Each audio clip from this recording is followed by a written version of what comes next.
À vous, chers téléspectateurs, et bienvenue à cette nouvelle sortie de votre émission hebdomadaire, le rendez-vous des entrepreneurs. Comme vous l'avez constaté, nous avons marqué une petite période d'absence pour des raisons indépendantes de notre volonté que nous ne mentionnerons pas cet après-midi, mais nous sommes de retour avec le même plaisir pour vous servir votre menu essentiellement consacré à l'entrepreneuriat. Cet après-midi, comme il est de coutume sur le rendez-vous des entrepreneurs, une thématique nous servira de fil conducteur et en compagnie de nos invités bien présents sur le plateau, je vous le rassure, nous allons en débattre dans l'espoir de vous permettre à la maison, devant vos petits écrans, mais aussi pour ceux qui nous regardent à travers leur téléphone via l'application Connectic TV, de mieux cerner le sujet du jour. L'émission d'aujourd'hui portera sur la gestion financière de l'entreprise et le thème retenu à cette occasion, comment bien gérer les finances de son entreprise. Installez-vous bien à la maison, mesdames et messieurs. On se reprend juste après la première halte de notre émission consacrée à la vidéo de motivation. On se prend juste derrière.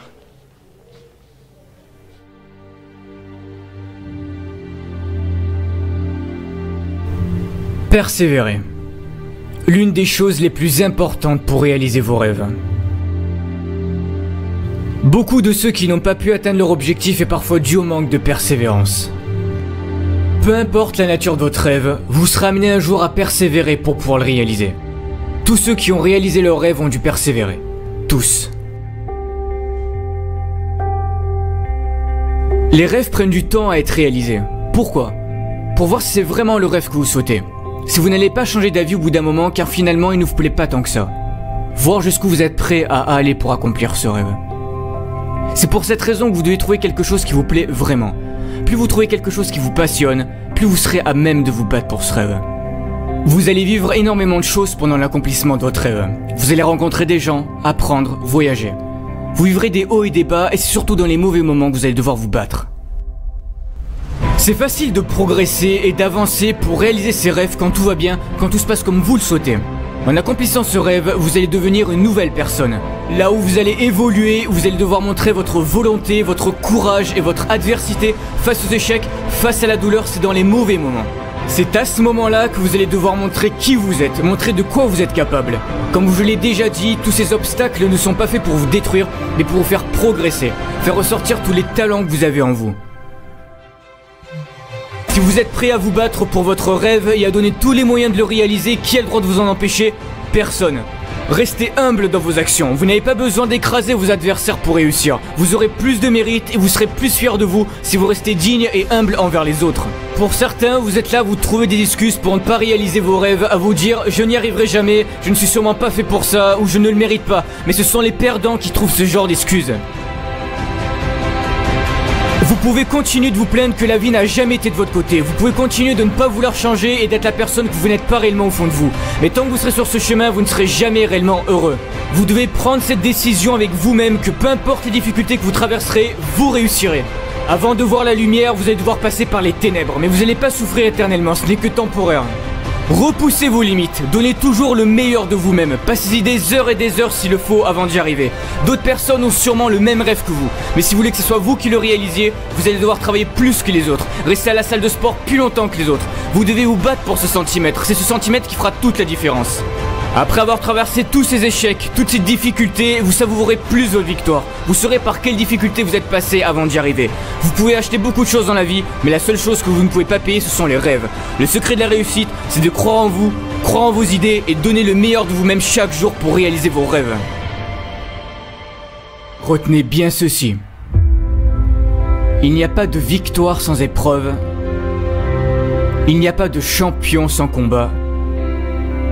Il n'y a pas d'héros sans adversité. Persévérez et vous réussirez.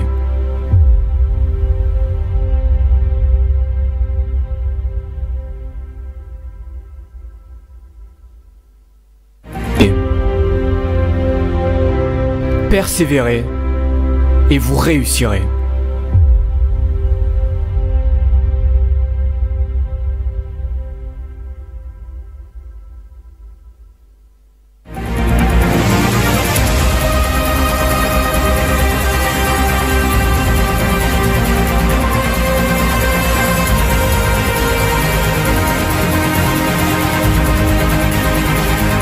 De retour sur le plateau, chers téléspectateurs, hein, comme je vous le disais dans le terme d'émission, c'est avec beaucoup de plaisir que nous nous retrouvons dans le cadre de notre production hebdomadaire, notre rendez-vous de tous les jeudis 17h, 18h20 en direct de My TV Channel, dans le cadre de la seule émission qui n'a pas la prétention de répondre à toutes les préoccupations concernant l'entrepreneuriat, mais cette émission qui prétend juste vous fournir un cadre conceptuel, mais surtout des repères utiles pour toute personne voulant se lancer dans l'entrepreneuriat. Et cet après-midi, nous avons choisi de parler de la gestion financière, une problématique clé au cœur de la pérennité des entreprises. Vous le savez, maîtriser ses finances est un élément crucial pour assurer la pérennité et le développement de son business. Une entreprise qui se crée et qui veut se développer doit faire des choix. Et parmi ces choix, il y a celle de la gestion financière. Comment gérer son argent, pour parler de manière prosaïque, comment gérer le porte-monnaie de son entreprise. Mesdames et messieurs, voilà le menu de cet après-midi et ils seront autour de moi tout à l'heure pour en parler, pour partager avec vous des outils, des clés qui vont vous permettre d'être des entrepreneurs à succès. Mais avant cela, comme il est de coutume tous les jeudis, mesdames et messieurs, nous allons tendre la perche à notre experte en plateau, mais qui ne sera pas des nôtres cet après-midi comme tous les jeudis d'ailleurs. Elle, c'est Larissa Boaekao qui s'est penchée sur la question. Comment bien gérer les finances de son entreprise? On prend l'avis de Larissa et on se retrouve juste derrière pour le débat.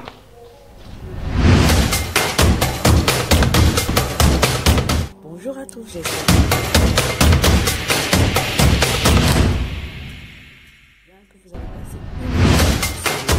comme à l'accoutumée, je suis ravie d'être avec vous, de partager avec vous mon expérience, de vous donner des astuces afin de garantir la pérennité de votre entreprise. Je suis Larissa Boaekao. La thématique d'aujourd'hui va parler de la gestion financière, comment gérer efficacement la gestion de votre entreprise afin de pouvoir obtenir du financement, afin de pouvoir étendre son entreprise et faire de vous des entrepreneurs à succès. Sans plus tarder, nous allons passer à la première astuce. Vous demandez de voir la gestion financière comme un outil et non comme comme une contrainte. Parce qu'à ce moment-là, la gestion financière va vous permettre de mettre en place des stratégies, va vous permettre d'avoir des tableaux de bord, va vous permettre de pouvoir parler, de pouvoir présenter sincèrement l'image de votre entreprise. Vous pourrez faire appel à un comptable, que ce soit un comptable en interne que vous garderez au sein de votre entreprise ou que ce soit un comptable externe qui va se charger tous les mois de faire ressortir ces différents comptes de bilan, comptes de résultats et annexes par rapport à votre entreprise. Si vous êtes une petite entreprise et que vous ne pouvez pas faire appel à un comptable interne ou externe, vous pouvez également prendre ce qu'on appelle des registres. Vous aurez un registre achat, un registre caisse, un registre vente, un registre opérations diverses où vous allez noter exhaustivement l'ensemble des différentes transactions que vous allez faire tout au long de la durée de vie de votre entreprise. Vous pourriez également, j'ai un invité assez spécial, un chat, il vient juste de partir, de s'en aller. Oui, vous pouvez également faire appel à la gestion financière si vous souhaitez faire une introduction en bourse, si vous souhaitez aller dans les crypto-monnaies. La gestion financière va également vous aider à pouvoir voir plus clair. Vous pourrez également utiliser de la gestion financière au niveau des assurances, ce qui n'est pas encore un système assez développé au Cameroun, mais qui saurait être aussi un bon filon pour l'investissement. Donc, la gestion financière de l'entreprise, pour la jeune entreprise, ce sera quelque chose de simple. Et le plus complexe et le plus compliqué peut-être que vous aurez à faire, c'est de noter exhaustivement, de façon répétitive, jour après jour, tout ce que vous allez faire. Parce que lorsque vous aurez besoin d'un financement, lorsque vous aurez besoin des partenariats, ce sont ces différents comptes-là, ces différents livres, journal, bilan, résultats annexes qui vont vous permettre de pouvoir convaincre votre partenaire. Pourquoi est-ce que la gestion financière est importante? Pourquoi il serait important pour vous, jeune entreprise, de pouvoir tenir ces comptes-là? C'est simple parce que cela va vous permettre de présenter à votre créancier, à votre banquier, de lui dire que je suis quelqu'un d'honnête, je suis quelqu'un de fiable. Voilà ce que mon entreprise jour après jour fait comme chiffre d'affaires. Voilà ce que mon entreprise jour après jour, année après année exerce et comment est-ce que je fais, comment est-ce que je le reporte dans mes différents livres. La gestion financière également pourra vous permettre de mettre en place une stratégie. La stratégie va varier en fonction de que vous êtes en expansion, en fonction de que vous êtes en croissance. Bref, les stratégies varieront donc en fonction de l'objectif que vous serez assigné. Donc, une personne ou un jeune entrepreneur qui va se fixer comme objectif de dire dans 2 ans, je vais ouvrir une autre agence à Douala, ne va pas avoir une même stratégie financière comme quelqu'un qui va se dire je suis en pleine croissance. Donc, pour celui qui sera dans la phase d'expansion, sa trésorerie, il devra plutôt la conserver que de la faire sortir. Ça veut dire qu'il pourra mettre dans un compte d'épargne afin de pouvoir avoir les 1/3 de financement propre que demandent souvent les banquiers, afin de pouvoir leur octroyer du financement. Contrairement à celui-là qui sera en phase de croissance, qui lui, il aura plutôt une trésorerie qui sera en train de sortir.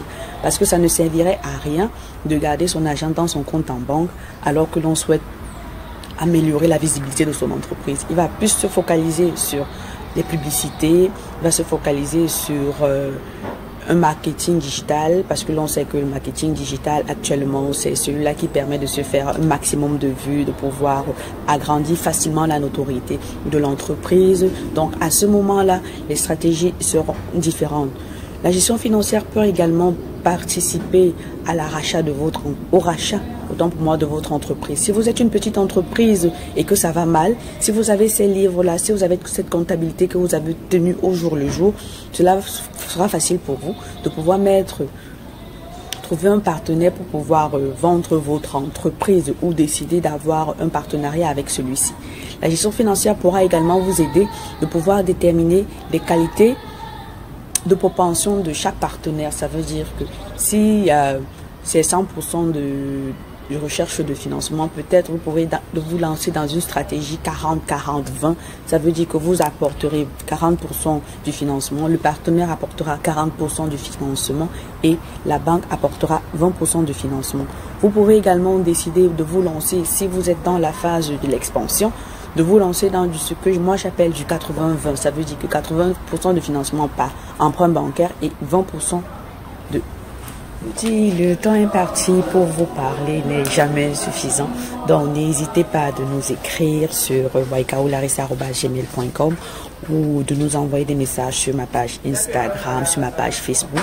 Suivez-moi où je donne des astuces, où je partage des articles qui pourront vous intéresser à pouvoir mieux comprendre le système dans lequel vous vivez et de pouvoir profiter de différentes opportunités qu'elle offre. Merci, je vous dis bonne fin de semaine et à la semaine prochaine. Bye bye. De retour sur le plateau du rendez-vous des entrepreneurs, chers téléspectateurs, à l'instant, c'était Larissa Boaikao, notre experte en gestion financière, qui s'exprimait sur la question que nous avons choisi d'aborder cet après-midi. Je rappelle, c'est le rendez-vous des entrepreneurs, votre programme éducatif 100% entrepreneuriat, diffusé tous les jeudis en direct de MyTV Channel. Cet après-midi, nous parlons de la gestion financière. Et comme vous le savez, l'émission est en direct, elle est interactive. Vous avez la possibilité de participer à l'émission, soit en posant des questions, soit en nous envoyant vos contributions, mais également des suggestions et des critiques sur tout ce qui aurait pu se dire sur le plateau. Vous savez comment procéder, le numéro de téléphone s'affiche au bas de l'écran. Il suffit simplement de nous envoyer un message via WhatsApp ou alors via SMS et nous inviter en plateau. Nous vous apporterons des éclairages. Je les annonçais il y a de cela quelques semaines. Malheureusement, pour des raisons indépendantes de nos volontés, à nous tous, l'émission n'a pas pu se faire, mais la thématique étant tellement et hautement importante, nous avons attendu qu'il soit disponible et cet après-midi, nous font l'honneur d'être des nôtres pour partager avec vous à la maison la problématique de la gestion financière. Vous le savez, si vous ne savez pas gérer les finances de votre entreprise, il y a de fortes chances que cette entreprise ne dure pas longtemps. il est très important de savoir maîtriser cet aspect-là et c'est la raison pour laquelle nous les avons conviés en plateau. À ma droite, honneur aux dames, c'est une chef d'entreprise rompue à la tâche qu'on ne présente plus. Pour les aficionados des réseaux sociaux, vous ne pouvez pas la voir louper. Et en ce moment, elle prépare un événement important qui vise exclusivement à promouvoir l'entrepreneuriat jeune. On en parlera en fin d'émission. Elle, c'est Tatiana Bimoga. Elle est des nôtres cet après-midi et nous sommes ravis de l'accueillir. Bonsoir et bienvenue Tatiana. Bonsoir, merci de m'avoir invité. Je suis ravie d'être là avec vous aujourd'hui. Voilà. Alors, chef d'entreprise, c'est bien ça? Oui, chef d'entreprise. Porteur de projet. Tout ça ensemble. Voilà. Et influenceuse. Oh non, pas influenceuse. Pas encore. Voilà. Alors, vos premières impressions, comment vous vous sentez sur le plateau? Ça va? Ça va bien. Je suis là, je suis impatiente de partager. Voilà, j'aime bien partager, échanger et tout. C'est une occasion d'apprendre, de donner aussi ce que je connais. Voilà. Alors, je ne manque jamais de poser cette question à mes invités. Hein. L'opportunité d'une émission sur l'entrepreneuriat. Quel est votre avis sur ça? L'opportunité d'une émission. Bon, c'est... étant une communicatrice et autres, je ne peux pas dire que ce n'est pas important. C'est toujours important en termes de visibilité, en termes de partage d'expérience et également le moment en fait de pouvoir partager son expérience, montrer un peu en fait le travail qu'on fait au quotidien et de pouvoir aussi se faire juger par d'autres personnes. C'est important. On doit tout le temps pouvoir voir la vie des autres. Sans la vie des autres, on ne peut pas avancer, quoi. On doit pouvoir se remettre en question aussi. Ça nous permet de pouvoir voir un peu à quel niveau en fait on se situe. Voilà. Très bien. Cet après-midi, on parle de gestion financière. Vous êtes une chef d'entreprise. C'est une problématique que vous maîtrisez parfaitement. On ne va pas dire maîtriser parfaitement, mais c'est une problématique qui m'intéresse. Qui vous interpelle même, je dirais. C'est clair. Merci et bienvenue sur le plateau. Beaucoup. À ma gauche, rompu à la tâche, c'est un comptable qui a déjà roulé sa bosse pour plusieurs entreprises de la place. Actuellement, il est à la tête de la comptabilité d'une entreprise qu'on appelle Éclosion, une maison d'édition qui a pignon sur rue. Alors, nous l'avons convié cet après-midi pour poser la problématique de la gestion financière. Il s'appelle Moustapha. Bonsoir et bienvenue Moustapha. Merci, bonsoir. Je vais dire enfin. Enfin, on s'excuse d'ailleurs pour les manquements, pour notre absence et tout vraiment. C'est de tout cœur que je vous demande des excuses, vraiment. Alors, je n'ai pas parlé des experts comptables. Ah ouais, non, oui, justement, je disais, expert comptable et comptable, c'est deux mondes différents. L'expert comptable, c'est le haut niveau, faire franchement. Et vous définissez comme étant? Non. Simple consultant comptable, c'est simple. Voilà. Simple. Et je ne manquerai pas également à cela l'opportunité d'une émission dédiée à l'entrepreneuriat en télé. Qu'est-ce que ça vous inspire? Ouais, le thème, les finances, en fait, on en parle partout, c'est-à-dire à la maison, dans les entreprises, au niveau étatique, partout. Donc c'est un sujet vraiment très important.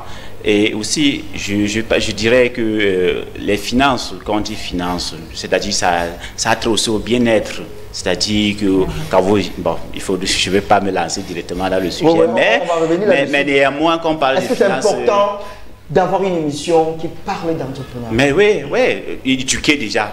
Déjà, quand on suit l'émission, c'est déjà se permettre, nous-mêmes sur le plateau, on s'éduque en apprenant aussi, parce qu'en voulant enseigner à une autre personne, toi aussi tu prends des partage, c'est l'échange justement, et là ça nous aide aussi à mieux comprendre, à voir peut-être on avait une idée sur quelque chose disant que non, c'est la meilleure idée, peut-être en partageant avec peut-être les internautes, ils vont nous dire, ben voilà, vous avez dit, vous avez fait ça. On va aussi apprendre, donc nous ne sommes pas là en tant qu'experts, mais aussi donner notre point de vue aussi, recevoir les autres. Merci Moustapha, merci d'être là cet après-midi. Ils sont bien installés, vous également à la maison, j'ose croire que vous êtes bien installés devant votre écran de télévision ou alors devant votre smartphone. Je rappelle, si vous n'avez pas la chaîne, vous pouvez la regarder sur l'application www.connectic TV et vous allez nous recevoir en direct. Le numéro de téléphone s'affiche au bas de l'écran. Vous pouvez participer à l'émission en nous envoyant des SMS par WhatsApp ou alors SMS classique. Je rappelle, la problématique du jour, elle est relative à la gestion financière. Comment bien gérer les finances de son entreprise.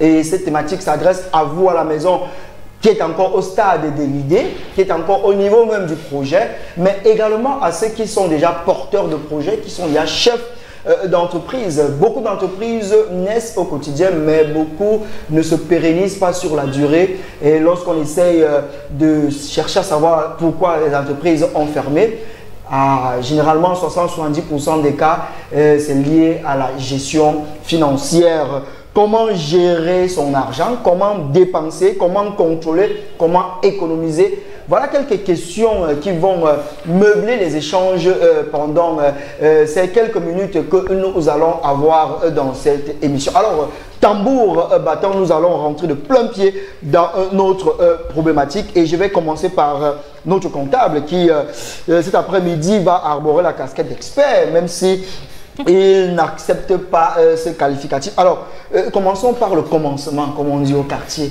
dans un langage terre à terre et très accessible. Qu'est-ce qu'on entend par gestion financière, Monsieur Moustapha? C'est quoi la gestion financière? Bien, la gestion financière, si on peut le dire de façon simple, c'est l'art de bien gérer. Bien gérer son revenu. Parce que si je dis bien gérer son argent, ça veut dire qu'on va oublier, parce qu'on va restreindre la gestion financière à la gestion essentielle pécuniaire. Donc, c'est-à-dire qu'on va vouloir juste gérer son argent alors qu'il y a d'autres aspects. L'environnement, par exemple, ça fait partie de notre revenu et que peut-être on a l'habitude, on a peut-être tendance à ignorer cet aspect des choses. Donc, de façon simple, je dis simple, la gestion financière ou bien le management financier, c'est là de bien gérer ses revenus, tout simplement. Voilà. Alors, Madame Imoga, est-ce que vous avez quelque chose à ajouter à cette conception, on va dire très simpliste de la notion de gestion financière, vous qui êtes chef d'entreprise, qui tenez une comptabilité de votre business, vous, qu'est-ce que, lorsqu'on dit gestion financière, ça renvoie à quoi?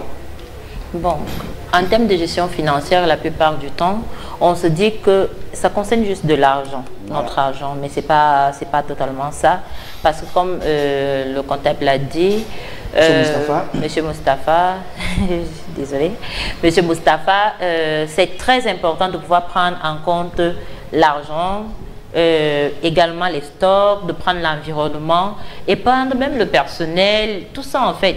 Tout ce qui constitue une entreprise entre dans la gestion financière. Donc, il faut savoir comment planifier en fait le tout, très organisé en fait. Ouais. Donc, je suis d'accord avec ce qu'il dit. Tout ça ne concerne pas juste de l'argent, mais ça concerne tout ce qui constitue notre écosystème. Voilà. Voilà. Je reste avec vous. Hein.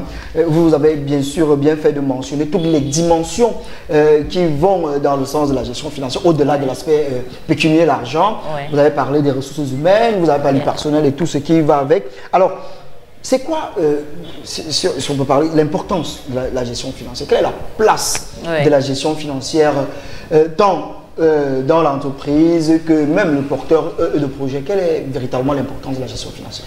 La gestion financière, en fait, c'est la base de l'entreprise. Si on ne peut pas gérer ses finances, on voit flou en fait devant. On n'arrive pas à avoir une visibilité dans le temps par rapport à son entreprise et malheureusement, on n'arrive pas à pérenniser son entreprise. Je vous prends un cas.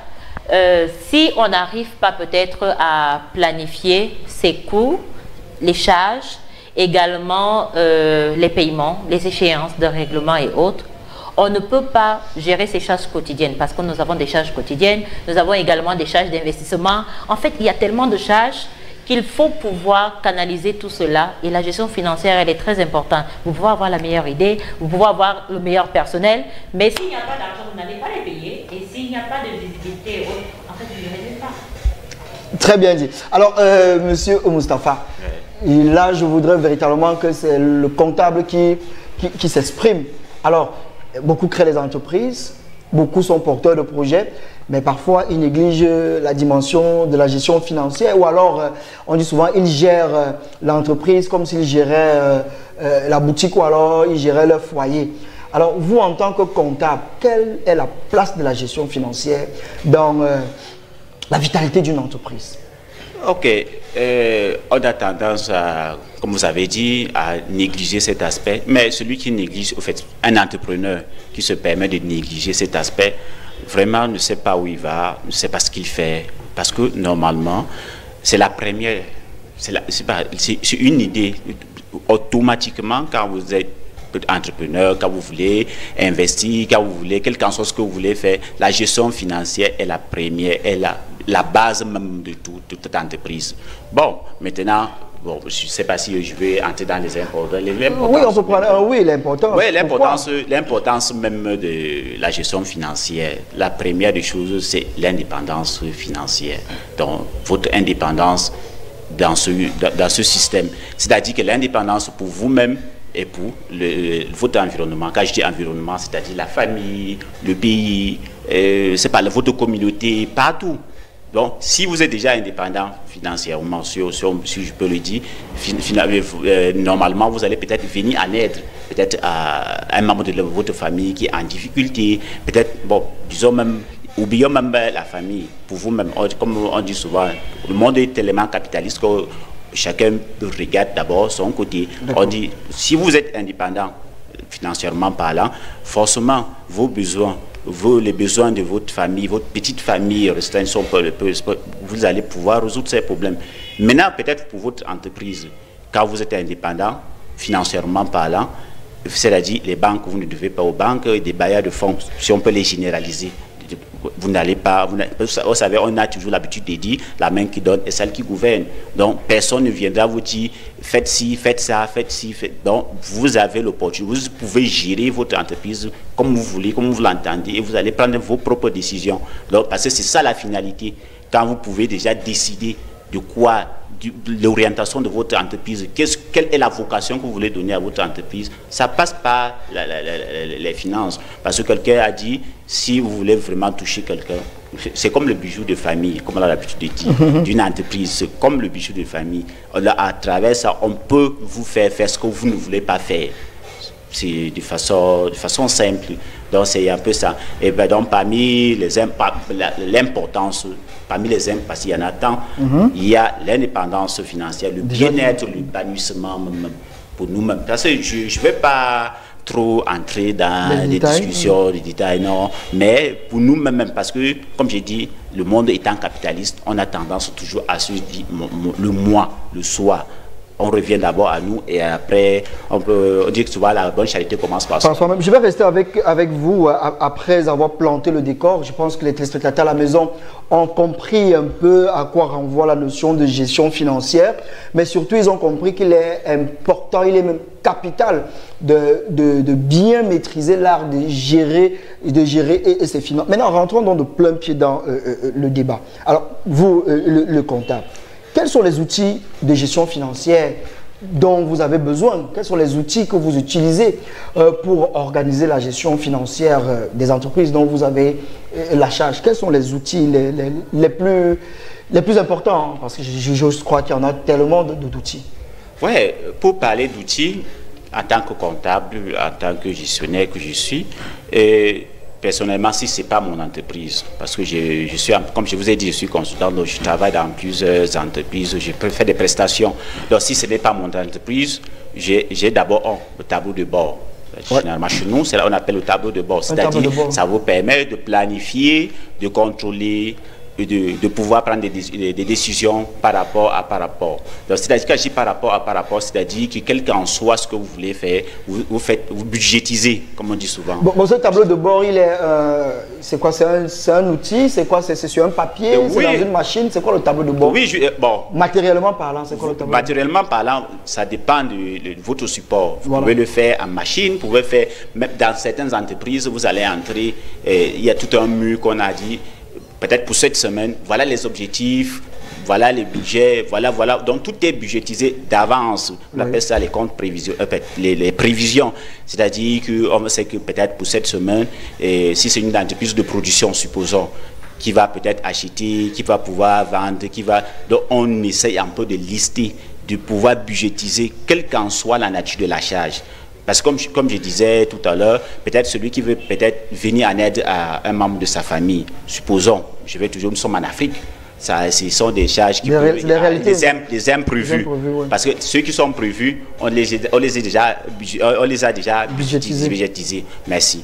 Donc, si ceux qui ne sont pas budgétisés, peut-être sont des imprévus, comme on dit, quelqu'un est tombé malade, ça ne prévient pas. Mais si c'est de façon récurrente, on doit déjà pouvoir intégrer ça dans la budgétisation. Là, vous parlez du tableau de bord. Ça, c'est le tableau du bord. Premier outil. Pour moi. Ça, c'est le premier outil. Maintenant, un autre outil, si je reviens pour un entrepreneur, si je dis que je me mets à la place d'un entrepreneur, c'est-à-dire c'est d'abord la personne même. Oui. Vous savez, nous, on a des entreprises, ce sont des personnes morales. Mais ceux qui agissent dans ces entreprises sont des personnes physiques. Physique, les chefs d'entreprise. Et si on dit personne physique, la personne, on dit souvent, est audoyante et divergente. Donc, chaque personne aura une qualité, une façon de faire les choses. Il y a le soi, le moi, le ça. Donc, vous comprenez un peu.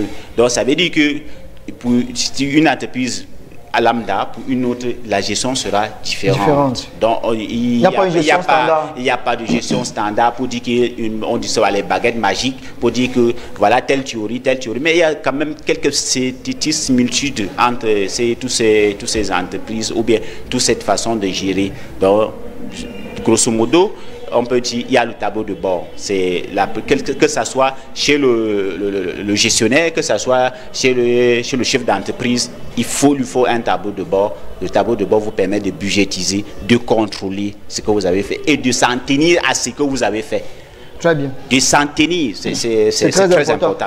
On va revenir à vous tout à l'heure, le temps de passer la parole à Madame Bimbouga, qui est chef d'entreprise et qui forcément manipule au quotidien ces outils-là. Alors, dans vos différentes entreprises, quels sont les outils que vous utilisez pour pouvoir gérer efficacement vos finances? Monsieur Moustapha a parlé des tableaux de bord. Alors, vous, quels sont les outils que vous utilisez? Bon, le tableau de bord pour les budgétisations, oui, je suis d'accord. Nous, principalement, on utilise Excel. On fait notre planification dessus. On essaye de voir en fait quel est le besoin en fonds de roulement peut-être pour la semaine. Parce que nous, on va sur la semaine. On peut aller, on a déjà budgétisé peut-être sur l'année. Comment est le plan en fait par rapport à l'année. Ensuite, on vient sur les mois en termes d'objectifs et on descend par les semaines. On se dit, bon, voilà, nous sommes le lundi, quelle est la planification pour la semaine pour avoir une certaine visibilité en fait sur nos actions sur la semaine. Maintenant, en plus d'Excel, ça c'est déjà sur la planification pour dire avoir une sorte de tableau de bord. Mais maintenant, nous avons la petite caisse. La petite caisse, nous sommes une entreprise de service, nous avons également une entreprise commerciale, c'est vrai, mais nous sommes une entreprise de service. On doit pouvoir savoir comment en fait on gère notre caisse. Donc nous avons un brouillard de caisse que nous montons avec Excel. Dans ce brouillard de caisse, il est assez simple, hein? C'est entrée, sortie, ça nous fait le solde quoi. Ça nous permet d'avoir le solde, de savoir qu'est-ce qui est entré, qu'est-ce qui est sorti et tout. Et ça nous permet de savoir, pour cette semaine nous avons utilisé tant. Est-ce que nous sommes allés à plus? Ça nous permet de savoir à la fin du mois combien nous avons utilisé par rapport à la comparaison du mois dernier. Est-ce que nous avons pu faire plus de charges ou plus de dépenses ce mois? Pourquoi nous avons fait plus de dépenses? On doit pouvoir comprendre pourquoi. Donc on regarde, on fait l'analyse en fait des différents comptes. Maintenant, nous avons également le suivi comptable qui est fait par un cabinet. Nous avons également le suivi bancaire et tout. Donc on essaye de planifier le tout. Mais on doit être clair sur le fait qu'on doit pouvoir contrôler nos charges. Donc ce tableau de bord nous permet de savoir est-ce que nos charges ont estradé, est-ce que nous sommes en train de dépenser un peu plus que prévu, est-ce que nous devons stabiliser les choses, quelles sont les dépenses superflues que nous avons faites et que nous devons amoindrir. En fait, c'est cette visibilité en fait qu'on doit pouvoir avoir sur notre entreprise, sur notre business. On doit pouvoir voir au quotidien en fait quelles sont nos dépenses, comment ça va et tout. Parce que si on dépense tout le temps sans compter, on n'arrive pas à savoir à la fin comment on compte. Je reste avec vous. Dans certaines entreprises, là, on voit des gros registres là et autres. Est-ce que vous procédez encore de cette manière? Vous avez encore les registres? Nous, on n'est pas vraiment papier. Hein. Voilà. On n'est pas papier chez nous. Pourquoi? Nous sommes une entreprise digitale. On se dit que tout est digital. Ouais. Donc, nous ne sommes pas vraiment dans le papier.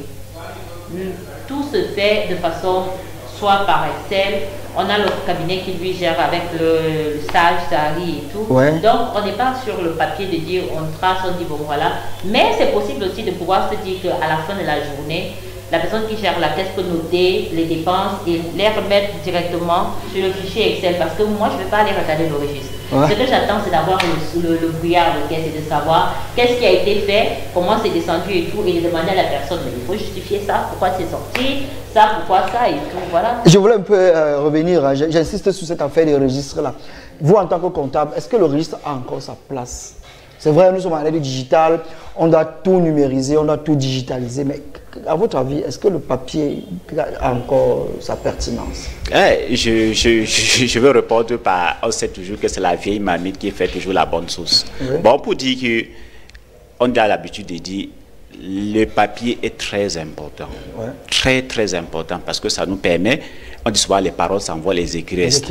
Ce qui est numérique, comme elle a dit, c'est très bien, c'est très bien d'utiliser, ça nous facilite la vie pour la gestion de l'entreprise, parce que là, avec ce qui est numérique, on peut facilement transférer d'une personne à une autre. C'est très facile. Mais revenons sur le papier. Le papier nous permet de conserver, parce que chez nous, chez les comptables, on nous demande de conserver les pièces pendant 10 ans. 10 ans, ouais. Voilà, on doit conserver les pièces pendant 10 ans. Donc, si, supposons, ça c'est une éventualité, on ne dit pas que c'est toujours ça. Mais ça peut arriver que quelqu'un tombe, je sais pas, un virus dans la machine, ça arrive parfois, et qu'on est obligé de peut-être de formater la machine, et que peut-être vous n'avez pas pu sauvegarder ce fichier ailleurs. Donc forcément, peut-être vos données, peut-être d'un an, peut-être 2 mois, d'une semaine, supposons, vont disparaître. Mais à un moment donné, il va falloir, peut-être si vous avez un redressement, ou bien si vous avez une mise en demeure, on vous demande de justifier ça, peut-être ce document ne sera pas là. Mais avec le papier, ça vous permet à tout moment de reconstituer tout ce que vous avez peut-être auparavant. Donc, le papier garde sa pertinence. Ouais. Voilà. Et je rappelle que vous pouvez nous poser vos questions, hein, mesdames et messieurs. Nous sommes en direct. Le numéro de téléphone s'affiche au bas de l'écran. Pas d'appel, surtout pas d'appel. Un SMS, un WhatsApp. Vous posez la question à nos panélistes en plateau. Je rappelle la thématique. Comment gérer efficacement ou bien comment bien gérer les finances de son entreprise. Je vais demander à la régie de me laisser en permanence le contact au bas de l'écran. Je vais sortir sur cette question des outils avec une petite question. On va répondre en 30 secondes. Je reste avec vous, monsieur Moustapha. Alors, la périodicité, c'est-à-dire, madame a parlé du mois, de la semaine, de l'année pour la planification. Ça m'a rappelé, nous avons eu un invité ici une fois. On avait abordé cette question. Alors, vous conseillez quoi à ceux qui nous regardent quant à la suivi-évaluation, c'est-à-dire le suivi des comptes et tout, de manière quotidienne, hebdomadaire ou mensuelle? Ouais. Si vous avez vraiment le temps, je vais parler comme Mokati, si vous avez vraiment le temps, c'est minute by minute. Parce que le temps de laisser qu'à la fin de la semaine, quelqu'un peut-être, si vous avez les caisses, supposons celui qui fait dans le commerce général, peut-être à la fin de la semaine, la caissière ou bien le caissier ira avec vos fonds. Par contre, si vous faites des trucs, des vérifications le jour, je dis si vous avez le temps, si c'est possible. Mais si ce n'est pas possible, peut-être maximum à la fin de la journée. À la fin de la journée, même si vous n'êtes pas dans le pays, faites en sorte qu'on vous fasse le rapport de la journée. C'est très important. Ça vous permet de voir jour après jour comment vous évoluez, pourquoi ça est arrivé, pourquoi ce n'est pas arrivé. La chef d'entreprise gère ça comment? Là, on va parler dans le cadre de la gestion sur le côté des services. Sur le côté des services, on peut faire le rapport à la fin de la semaine. Là, nous, on va vraiment sur la semaine. Mais maintenant, dans l'entreprise commerciale, peut-être sur le restaurant, on fait des rapports chaque jour. Ça veut dire à la fin de la journée, tu dois pouvoir avoir le rapport de ce qu'on a eu en termes de recettes et ce qu'on a eu en termes de dépenses de la journée. Ça nous permet en fait de voir également quel est le ratio par rapport aux achats qu'on peut programmer et autres. Donc là, je suis d'accord. Mais sur le volet du papier, il y a des logiciels qui nous permettent de pouvoir faire en fait ce contrôle-là au quotidien. Peut-être de se dire qu'on investit sur un logiciel qui va pouvoir faire la gestion commerciale, donc de sortir les tickets et tout, surtout dans les alimentations. Et lorsque vous êtes victime de hacking, comment est-ce que vous faites? Hacking, c'est bon. Parce que là, quand on va sur le papier, on dit on peut payer. Non, on va envoyer les trucs s'envoient de la plupart du temps par mail. Ouais. Je peux changer mon téléphone au mail, je l'ai depuis 10 ans. Il ne disparaîtra pas le message, il ne disparaîtra pas. J'aurai juste à récupérer mon mail et ça continue. En fait, je retrouve le dernier fichier. Donc c'est un peu ça. Maintenant, s'il y a le hacking, ça c'est un thème de virus peut-être. S'il y a un virus, on peut faire des données dans la machine. Mais c'est vrai que si on a envoyé le fichier, on peut récupérer le fichier. Donc c'est ça que j'ai dit, le gestionnaire de caisse peut enregistrer peut-être les dépenses dans le registre et après les reclasser et tout, c'est possible. Ce n'est pas des papiers, n'est pas important. Mais personne ne l'a dit, en tout cas, personne ne l'a dit. Nous sommes à l'ère du digital. On a abordé un sujet ici sur la transformation numérique des entreprises. Toutes les entreprises ont opéré le pas, la digitalisation, la numérisation des fichiers. Alors, on va passer à la prochaine question sur comment procéder. Tout à l'heure, vous avez parlé du recours au cabinet. Et ce n'est pas toutes les entreprises qui y pensent. Alors, qu'est-ce qui vous a motivé à confier la gestion financière de votre entreprise à des cabinets?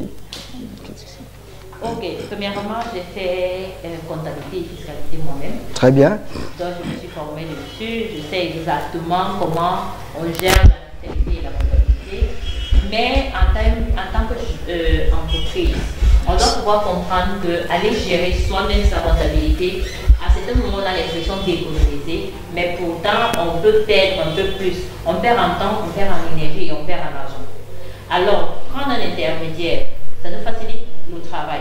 De se dire que voilà, il y a un cabinet qui pourra aller nous défendre en cas de redressement, il y a un cabinet qui pourra suivre, aller sur le terrain, faire les déclarations et autres. Ça évite en fait un autre stress. Donc nous, on est plus dans le...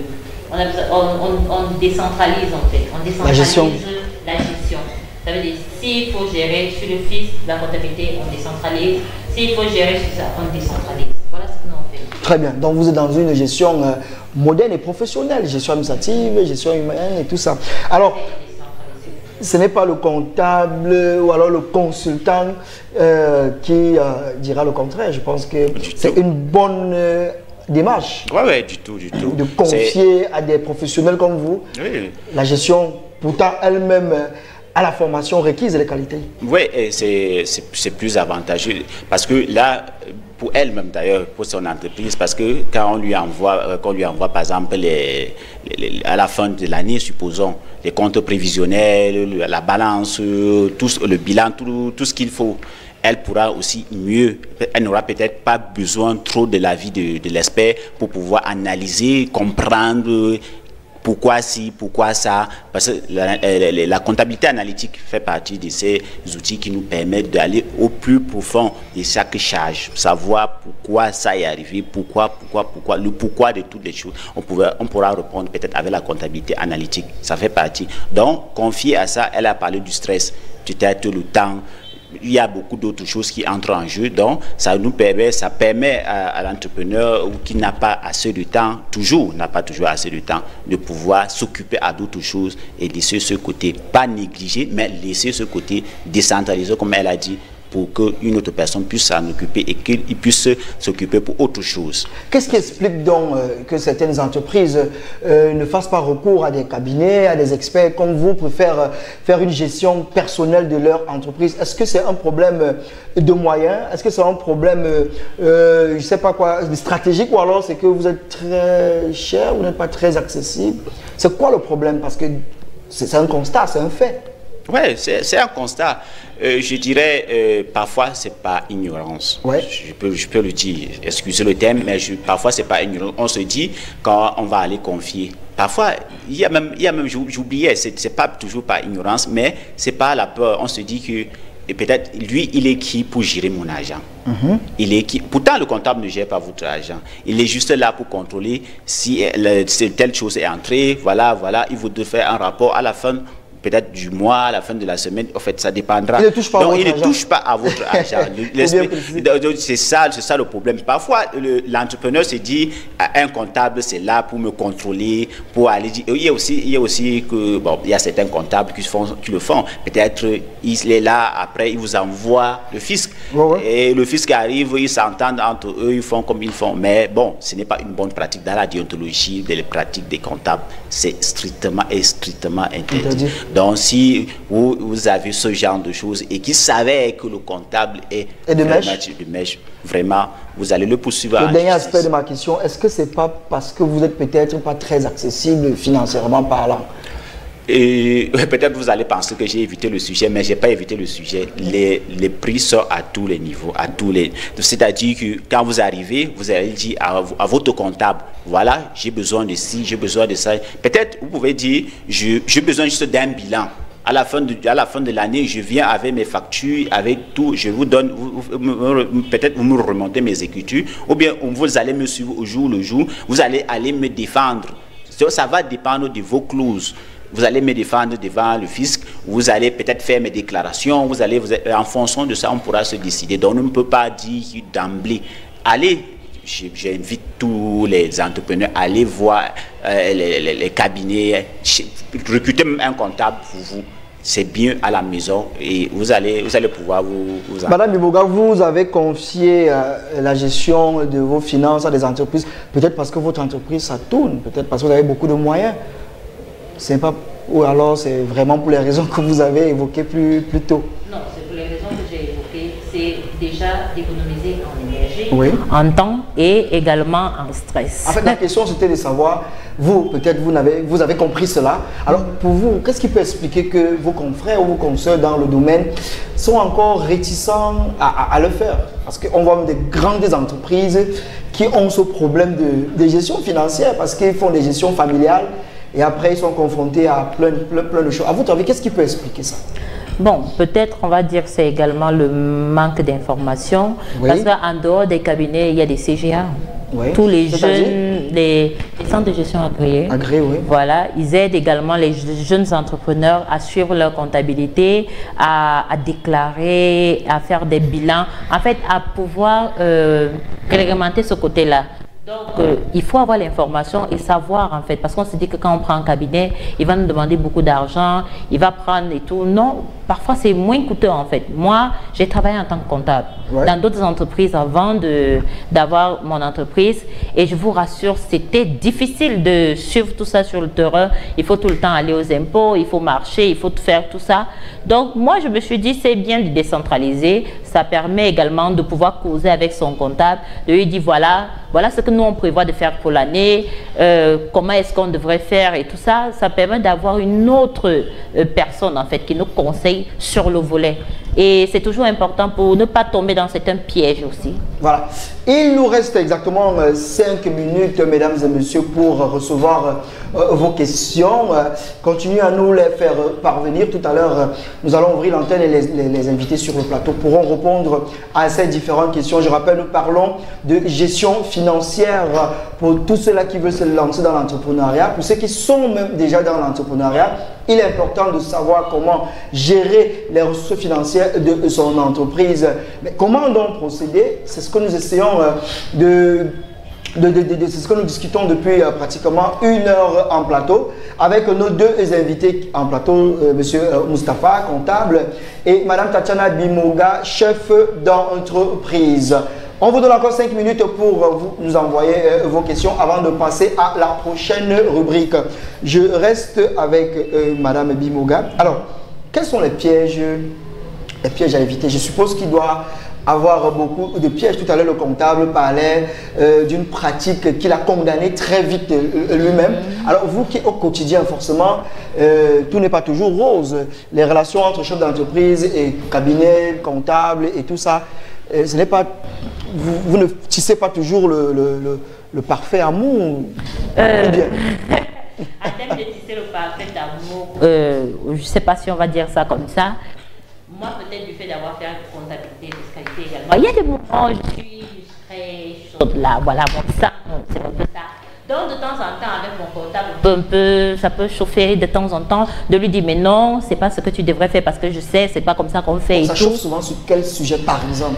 Quel est le point d'achoppement, le point qui crée toujours l'étincelle? C'est souvent sur les taux. Vous savez, avec les taux changent. Ça dépend maintenant de la loi des finances et tout. Il faudrait tout le temps s'arrimer, s'informer également dessus. Donc, si quelqu'un vient me donner un taux, peut-être qu'il n'était pas ça, je vais lui dire non, je ne suis pas d'accord. Je sais que c'est ce taux qui est en vigueur ici. Voilà, ou bien de dire non, on m'envoie peut-être en fin d'année, peut-être on va vous dire voilà les charges que vous devez payer. On envoie un peu une facture un peu très élevée. Moi, mon rôle, c'est quoi? C'est de dire à la personne que non, il faut essayer de faire ça raisonnablement et tout. Donc, c'est la discussion. C'est la discussion au quotidien. On doit discuter. Et aussi, on ne blague pas avec son comptable, quoi. On ne blague pas avec la personne qui ira nous défendre devant. Absolument. On ne s'amuse pas avec, voilà. Monsieur Moustapha, est-ce que ça se passe toujours bien, les rapports entre comptables et chefs d'entreprise? Bon, disons qu'il n'y a jamais eu de couple sans difficulté. Ouais. Donc ça arrive, mais nous sommes des hommes, on doit toujours trouver un terrain d'entente. Ça ne manque jamais. Ça ne manque jamais, franchement. Mais tout à l'heure, vous avez parlé de certaines pratiques-là. Est-ce qu'on peut en savoir un peu plus? Quelles sont... Bon, c'est vrai, vous n'allez pas venir trahir votre corporation, mais qu'est-ce que vous pouvez reprocher, par exemple, quand vous arrivez dans une entreprise? Parce que là, nous sommes également dans une logique pédagogique. Il faut éduquer ceux qui nous regardent pour permettre qu'ils évitent de tomber dans certains pièges. Alors, de manière générale, quels sont les éléments sur lesquels on peut revenir? Les pièges, pour ça, j'ai parlé de pièges à éviter lorsque on est dans la gestion financière. Oui, parmi les pièges qu'on doit... Par exemple, tricher sur les chiffres, je ne sais pas quoi. Le chef d'entreprise peut vous induire en erreur. Peut-être vous dire, fais plutôt comme ça pour que... On voudrait un peu... Oui, ça ne manque jamais. Et c'est ça la phobie je peux dire la phobie des entrepreneurs. Ils ne veulent pas payer les impôts. Ouais. Et quand bien même vous avez dit à un entrepreneur, voilà ce que vous devez payer normalement, il vous dit, arrangez-vous. Voilà le montant. Et bien, il vous donne un montant. Il dit, je vais payer ce montant. Donc, arrangez-vous à ce que les charges, mais tout. Quitte à ce qu'on doit bannir la loi, quitte à ce qu'on doit mettre. Mais néanmoins, ce que je voulais dire, c'est que la gestion financière, donc, puisque c'est ça le thème, ne se résume pas, ou bien la comptabilité n'est qu'un pan. Si vous ne gérez pas bien vos finances, la comptabilité n'aura rien à y voir, parce que ça ne servira à rien de faire une comptabilité sur ce que vous n'avez pas, et ou bien sur des montants, ou bien sur des chiffres. Non, il faut d'abord bien gérer. Et parmi les pièges dont vous avez fait allusion tout tantôt, les pièges pour moi, pour un jeune entrepreneur, ou bien pour un entrepreneur, pour toute entreprise, on a parlé du tableau de bord par exemple. Donc il faut s'en tenir. Le piège, c'est de ne pas s'en tenir ou de ne même pas budgétiser. Parce qu'il y a certaines qui ne budgétisent pas. Peut-être on prend juste un exemple. C'est quelqu'un, comme je vous ai parlé tantôt de la personne. Donc c'est la personne qui gère. Il faut maintenant savoir dissocier l'envie, le besoin et de céder à la tentation. C'est-à-dire, c'est un peu grosso modo ça. Donc, si par exemple, vous avez des besoins, c'est pas que si par exemple, on a toujours des besoins, il faut satisfaire ces besoins. Il faut maintenant budgétiser ces besoins. Maintenant, les envies, ça peut arriver. On met ça dans les imprévus. Maintenant, céder à la tentation, c'est tout autre, c'est une autre histoire. Parce que là, quand vous cédez à la tentation, vous allez entrer dans ce qui n'était pas budgétisé. Vous allez faire ce qui n'était pas prévu. Et là, vous entrez, peut-être vous avez prévu épargner, et que quand vous cédez à la tentation, vous allez mettre la main dans vos épargnes et peut-être impacter, pas que impacter, vous allez impacter dans vos investissements, parce que c'est à travers vos épargnes que vous allez pouvoir investir et pouvoir même mieux gérer, comme dit souvent, comme on le disait tantôt, bien gérer veut dire même encore diversifier ses sources de revenus. Si vous voulez diversifier vos sources de revenus, vous devez absolument avoir des épargnes et investir. Faire des bons investissements. Merci, monsieur Moustapha. Alors, vous avez un problème à payer les impôts? Vous n'aimez pas payer vos impôts aussi? C'est juste pour rebondir sur les propos. Un problème à payer les impôts, c'est également sûrement un problème de charge. C'est pas trop, hein? C'est chacun qui a sa manière de concevoir les choses. Je ne veux pas juger de comment d'autres personnes prennent ça. mais ça arrive, je sais que ça arrive sur le terrain. Moi, j'ai travaillé en tant que comptable, je sais. Voilà, maintenant, moi, j'aimerais revenir sur quelque chose, c'était de dire quoi? C'est de savoir, on s'est beaucoup penché sur le volet de la gestion commerciale. Mais également, il y a la gestion de la caisse, de la trésorerie. Ouais. On devrait vraiment pouvoir mettre en avant, c'est de savoir que quand on a 100 francs, dans nos 100 francs, en fait, on devrait avoir déjà dégagé nos charges, dégager maintenant les frais, l'investissement et garder également l'épargne. L'épargne nous permet d'avoir un filet de sécurité en cas de soucis et tout. Et maintenant, les besoins d'investissement, c'est en termes de matériel, en termes de tout investissement qu'on pourrait faire, diversifier ses revenus, comme il a dit et tout. C'est de pouvoir vraiment avoir une main ferme sur sa poche, quoi. Avoir une main ferme dans sa poche. Donc, de pouvoir se dire que voilà, on ne devrait pas mélanger le portefeuille de l'entreprise avec le portefeuille personnel. Je suis un chef d'entreprise, c'est vrai, c'est toujours le chef d'entreprise la plupart du temps qui a la signature du compte.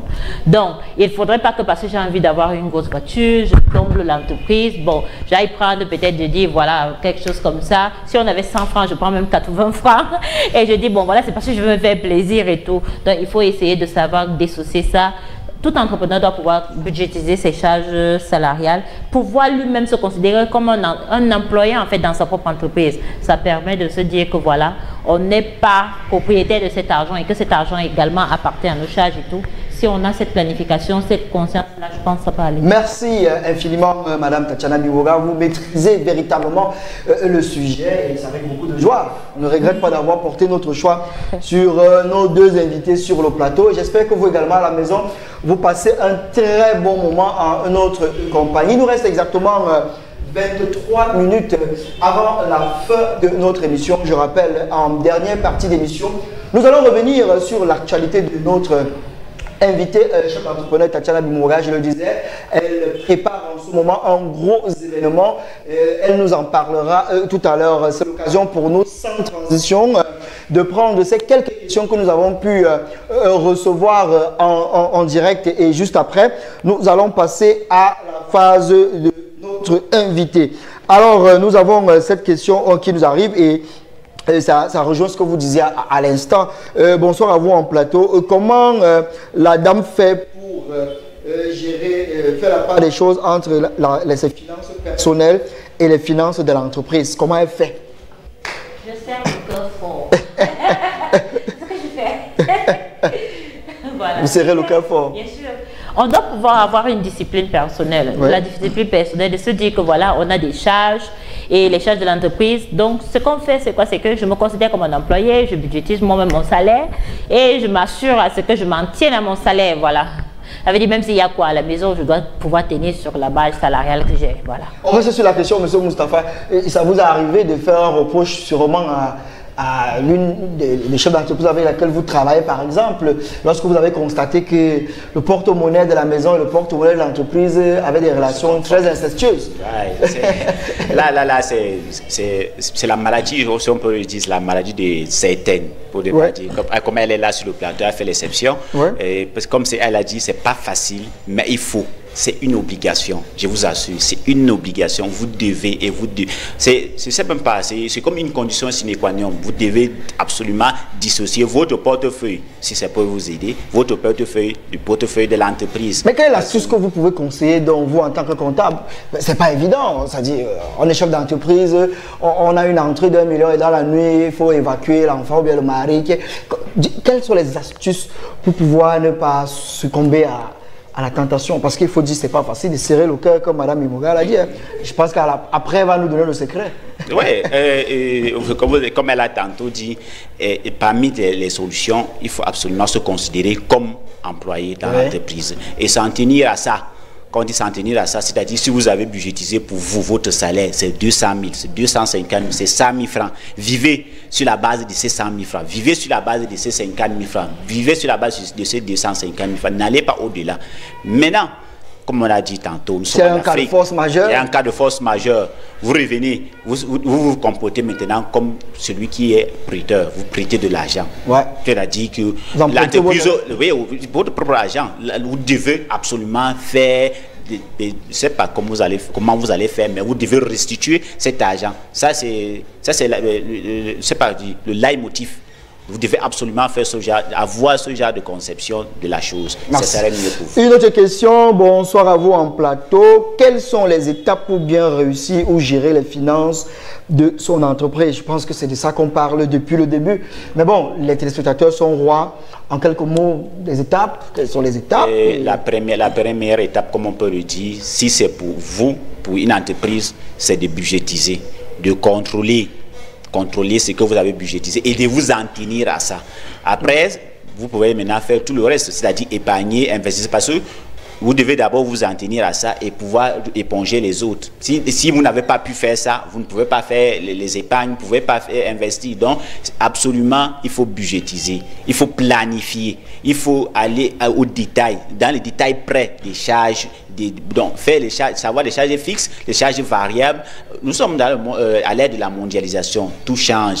On n'avait pas prévu l'Ukraine, c'est arrivé. Il faut déjà être informé par rapport à ça. Savoir, la gestion financière, c'est aussi savoir se projeter. C'est savoir aussi anticiper sur des événements futurs propres ou bien pas propres à notre environnement ou bien à notre entreprise et savoir agir sur ces... Bonsoir à vous en plateau. En parlant des outils, vous n'avez parlé que des tableaux de bord et de comptabilité analytique. Qu'en est-il du contrôle de gestion et du plan stratégique? Ouais. Contrôle de gestion, plan stratégique. En fait, si je peux. Oui, allez-y. Bon, quand on dit tableau de bord, c'est un mot qui englobe beaucoup de choses. Quand on dit tableau de bord, il y a beaucoup d'éléments qui entrent dans le tableau de bord. Le contrôle de gestion, comme vous avez dit, ça fait partie des outils. Le tableau de bord, à l'intérieur, vous avez le contrôle de la caisse, comme elle a dit, le contrôle des investissements, le contrôle de dépenses. Il y en a beaucoup de choses qu'on peut retrouver dans le tableau de bord. Le tableau de bord n'est pas un simple tableau où on va rencontrer, c'est pas moi, quelques petits détails, quelques petits fichiers. Non, ça englobe tout. Donc, peut-être on ne sommes pas allés en détail, c'est vrai, ouais. Mais le contrôle de gestion, la comptabilité, le plan stratégique, les plans stratégiques, la stratégie même pour le financement, pour aller discuter avec les fournisseurs, pour aller les échéances, on a parlé tantôt des échéances, tout ça, ça entre dans le tableau de bord. Donc on doit pouvoir, pour une entreprise, pour la viabilité de l'entreprise, pour l'éclairage, on appelle ça quoi, la sincérité des comptes. On doit pouvoir avoir tous ces éléments-là. Donc, comme on dit souvent, on ne dit pas tout à la télé. On va peut-être en offre, on pourra mieux discuter. On va sortir de la phase des questions-réponses par cette question. La place, bon, on n'a pas parlé des acteurs dans la gestion. C'est vrai, on a parlé de l'expert comptable des cabinets, mais il y a un élément peut-être qu'on n'a pas abordé et on va le faire à l'instant pour sortir. Quelle est la place du banquier dans la gestion financière, le banquier et même les clients? Je crois que c'est un acteur majeur. Oui. Le banquier est très important. Nous, on a un gestionnaire de compte. Vraiment, c'est notre meilleur ami. Hein? On ne peut pas faire sans lui. Pourquoi? On doit pouvoir, si on a reçu un paiement, on doit pouvoir signaler, on doit pouvoir faire les escomptes, les virements et tout ça. Vraiment, la banque joue c'est un point central dans notre business. Ouais. C'est un point central. Maintenant, par rapport aux clients également, c'est très important, la gestion de la clientèle. Pouvoir gérer les échéances de paiement, les échéances de règlement et tout ça, c'est très important. Si on sait qu'on a des clients ponctuels qui payent cash, on gère avec cela pour pouvoir gérer nos fonds, nos charges quotidiennes. Maintenant, on a des clients qui peuvent payer avec des échéances de 6 mois, d'autres même de 7-8 mois et tout. Donc, il faut pouvoir planifier cela pour pouvoir maintenir la santé financière de l'entreprise. Imaginez-vous, peut-être vous avez des charges chaque mois et vous ne savez pas comment pouvoir avoir des fonds pour pouvoir supporter vos charges fixes. Si vous ne pouvez pas et que vous comptez sur une échéance qui est dans 6 mois, vous serez en train de vous retrouver dans une situation critique. Vous pouvez même fermer. Pourquoi? Parce que vous n'avez pas joué sur vos échéances. Donc, il faut pouvoir gérer la clientèle, pouvoir mettre des bases fixes aux clients. Si ce client vous dit j'ai besoin des échéances de paiement, vous pouvez aller à 2 mois, 3 mois pour ceux qui sont assez stables. Ouais. 6 mois maintenant, c'est donc vous avez vraiment une force financière qui est déjà assez élevée. 10 mois, 1 an, c'est vraiment pour des entreprises qui sont déjà top. Voilà. 90 minutes, hein, le temps va tellement vite. Nous sommes pratiquement à moins 15 de la fin de notre programme. Alors, avec la complicité de la technique, on va prendre une légère transition pour l'espace partenaire et on va se retrouver juste derrière pour parler de cet événement que porte notre invité cet après-midi. On prend la transition, on se retrouve juste derrière.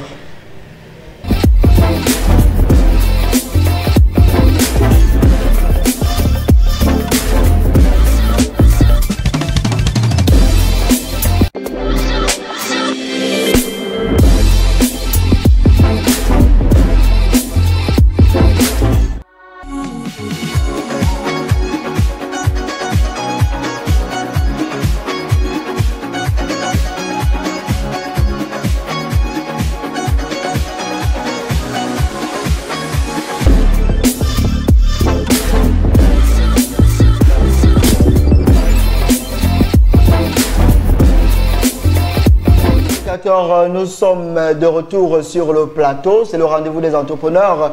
Pour ceux qui nous prennent à l'instant, malheureusement, nous sommes pratiquement à la fin de notre programme.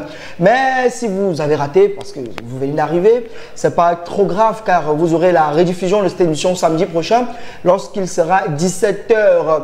Vous pourrez également regarder le replay de l'émission sur nos comptes YouTube et Facebook Armstrong Lombardie. Nous parlons de gestion financière et à l'instant, c'est l'espace partenaire. Un espace qui est dédié à tout entrepreneur, à tout porteur de projet, à toutes ces personnes-là qui ont des événements en rapport avec l'entrepreneuriat. Saisissez cette opportunité que le rendez-vous des entrepreneurs vous offre pour pouvoir communiquer sur votre événement. Et nous avons un autre invité qui porte dans un gros événement. Madame Tatiana Bimoga, il s'agit concrètement de quoi? Tout ce que je sais, c'est que c'est un gros événement qui vise à promouvoir l'entrepreneuriat jeune. Je m'arrête là. Voilà. Ok. Donc, il s'agit d'une initiative qui s'appelle Jeune Start-Upper, qui est portée par notre agence Official. Donc, l'initiative ici, c'était premièrement de pouvoir mettre en lumière les porteurs de projets, de leur donner un panel d'expression comme vous faites ici. Ouais. Déjà bien vous en merci. Avec la technique, on va mettre peut-être l'affiche à l'antenne pendant que notre invité explique et déroule. Merci. Voilà, donc c'est pouvoir donner un panel d'expression aux jeunes porteurs de projets parce qu'on ne devrait pas oublier que avant de devenir un entrepreneur, on a été un porteur de projet. Ouais. Et on a mûri notre projet avant de devenir une entreprise qui emploie des personnes. Donc, pourquoi ne pas primer également ces jeunes-là qui portent des projets et qui peut-être ont besoin d'accompagnement pour créer de la valeur demain. Donc voilà le but de l'initiative déjà. Donc en novembre, du 16 au 17 novembre, nous allons organiser les awards des jeunes porteurs de projets. Ouais. Moi également, en étant porteuse de projet, j'aurais bien voulu qu'on me donne un trophée. Donc quand on ne m'en a pas donné, bon, il faudrait bien qu'on donne à d'autres personnes. Ouais. Ouais. Donc ce sera 2 jours de foire exposition. Ce sera également 2 jours de conférences, de workshops. Il y aura vraiment un panel qui va faire le coaching de l'entrepreneuriat jeune. On peut avoir des noms au panel, c'est important de savoir qui sont dans le panel. Nous avons déjà la marraine de l'événement qui est Carole Elonga, c'est une entrepreneur également. Ouais. Nous avons l'ambassadeur de l'événement, c'est un expert comptable. Très important. Ouais. C'est un expert comptable, c'est l'honorable Samuel Mott. Oui. Voilà, nous avons également des panélistes comme Isidore Coco, nous avons Valérie Bestala, ouais. Nous avons... on va dire un panel vraiment de choix, hein, un panel de choix. Nous avons essayé de mixer entre des entrepreneurs, les doyens, ouais. Avec des jeunes, pour pouvoir faire ce conflit de génération-là, voir également ce qui se passait à leur temps, à notre temps. Alors l'événement c'est où? Ça sera l'hôtel de ville. Hôtel de ville de Yaoundé. L'hôtel de ville de Yaoundé, oui. 16 et 17 novembre. Voilà. Alors, quelles sont les modalités? Est-ce qu'il y a des modalités pour pouvoir participer à l'événement? Oui, on peut prendre un stand. Oui. C'est possible. Vous allez en ligne, https://jeune-startupper.net, jeune startup jeune-startupper.net. Oui. Vous aurez toutes les informations dessus. On peut s'enregistrer. Déjà, il y a des tickets. Il y a des tickets 15 000, tickets 25 000, tickets 40 000. Tickets 15 000, c'est pour les étudiants. Le ticket de 25 000 pour les professionnels et également le ticket de 40 000 pour ceux qui se sentent pouvoir faire acheter le ticket de 40 000 parce qu'eux, ils auront la possibilité de faire un portail B2B avec tous les panélistes. Alors, c'est bien de revenir là-dessus. Quel est l'intérêt pour un jeune de participer à cet événement? Vraiment, en regardant la caméra et en se disant qu'on s'adresse à ces nombreux jeunes, nous sommes en fin des vacances, c'est un événement important. Ouais. Il gagnerait quoi? Il gagne quoi à participer à un événement pareil? Ok. Bon, moi également, j'ai été jeune, porteuse de projet, je suis encore jeune. Ouais. Ouais. Donc, au cours de l'initiative, 2 ans déjà que Jeune Start-upper existe, nous avons vu passer plusieurs porteurs de projets et la majorité sont des étudiants. Ce sont des étudiants qui ont des idées créatives, des idées innovatrices et qui voudraient également apporter de la valeur dans notre écosystème. Donc, pourquoi un jeune étudiant devrait participer à cet événement? Il pourrait participer à cet événement premièrement pour apprendre. Je sais que d'habitude, on se dit, voilà, apprendre en 2 jours et tout, on ne peut pas apprendre. Mais non, il y a quelqu'un dans le panel et autres qui peut vous donner le type, en fait, qui va pouvoir propulser votre business, qui va vous amener à un autre niveau. Vous allez rencontrer des personnes également, des partages d'expérience. Cela va vous aider. Voilà. Moi, j'étais à un événement un jour. Il y a une dame que j'avais rencontrée, elle s'appelle Madame Toyin, elle est nigériane, elle dirige Africa Capital Market là-bas. Et elle avait dit, je l'avais suivi pendant 15 minutes et ça a changé tout en fait. Wow. Donc c'est possible de faire ça, de venir et d'avoir ce type-là qui va vous aider. C'est vrai, tout le monde ne peut pas être entrepreneur, je le dis déjà. On va également vous dire quelles sont les réalités de l'entrepreneuriat. C'est pas beau, c'est pas joli tout le temps. Ça fait aussi mal. Donc, venez partager avec nous, venez connaître quels sont nos couacs aussi. D'habitude, on dit des success stories et tout. Là, on ne va pas parler des success stories, on va parler des réalités, des difficultés sur le terrain. On va partager à corps ouvert. Voilà, merci Tatiana Bimoga et nous vous encourageons en espérant qu'on sera conviés à cet événement. Parce que nous sommes l'une des rares émissions de la pro de l'entrepreneuriat en donnant la parole aux acteurs, en donnant la parole aux porteurs de projets. Donc, ce serait vraiment un plaisir pour nous, pourquoi pas, de couvrir cet événement. On va donc sortir de cet élément à travers le spot avec la complicité de la technique. Si on peut prendre le spot et on revient juste derrière pour mettre la clé sur le paillasson. Merci.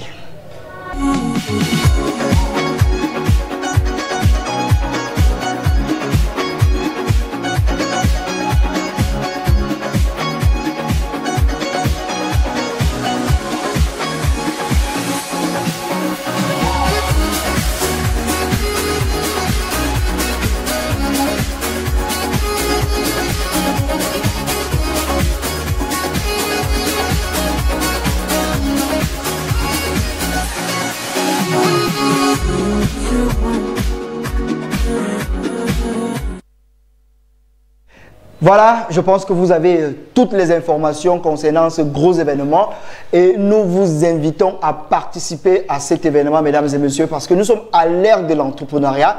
Nous sommes en plein dans l'entrepreneuriat et l'un des secrets de l'entrepreneuriat, c'est la formation. Il faut se former, même les plus grosses fortunes du monde participent à des séminaires de formation, des renforcements de capacités. Alors, vous avez déjà des compétences acquises sur les bancs, mais vraiment le conseil que moi je vous donnerais, c'est de participer à ce genre d'événement où vous rencontrez plein de personnalités, le B2B, le contact, les échanges, et comme Tatiana l'a dit tout à l'heure, une seule parole peut impacter votre vie et changer votre façon de voir les choses et renforcer votre mindset et qui sait susciter en vous une vocation ou pourquoi pas déclencher en vous l'âme de l'entrepreneur qui dormait. Donc, allez sur la page, je ne sais pas, il y a un numéro de téléphone ou alors une page Facebook. Il y a un numéro de téléphone. Ouais, donc, vous pouvez joindre le 6 97 20 39 41. Oui, on va redire ça. Voilà, le 6 97 20 39 41. Pour prendre contact, vous pouvez également écrire par mail à scoufi237@gmail.com. Merci d'avoir été des nôtres sur le plateau. Tatiana, j'espère que ça s'est bien passé. Ah oui, c'était super. J'ai beaucoup appris, j'ai aimé échanger avec Moustapha et tout. Très bien. Alors Moustapha, au-delà du joli sourire de notre invité, forcément tu as passé un très bon moment. Oui, justement, et pour une grande première à My Channel, c'était vraiment bon. disons que on ne fait pas souvent le je m'invite, mais je vous lance déjà la pêche. Je serai toujours là. Non, non, ce sera avec beaucoup de plaisir. Hein. Ce sera vraiment beaucoup avec... Pas de souci. Aussi, beaucoup de courage à notre soeur. Ce n'est pas facile, mais rien n'est impossible. C'est tout ce que je peux vous dire. À celui qui croit. C'est pas facile, mais ce n'est rien n'est impossible à celui qui croit. Alors, chers téléspectateurs, c'est toujours avec le cœur serré que je dois devoir demander la route. Mais malheureusement, le temps imparti est arrivé à son terme. En espérant que nous avons pu éclairer votre lanterne sur cette problématique. Vous savez, le Rano des entrepreneurs, nous n'avons pas la prétention de répondre à toutes vos préoccupations, mais nous avons la ferme conviction de contribuer à votre élévation. Rendez-vous jeudi prochain, même heure, peut-être avec de nouveaux invités, avec une nouvelle thématique. Mais d'ici là, restez posés. Merci.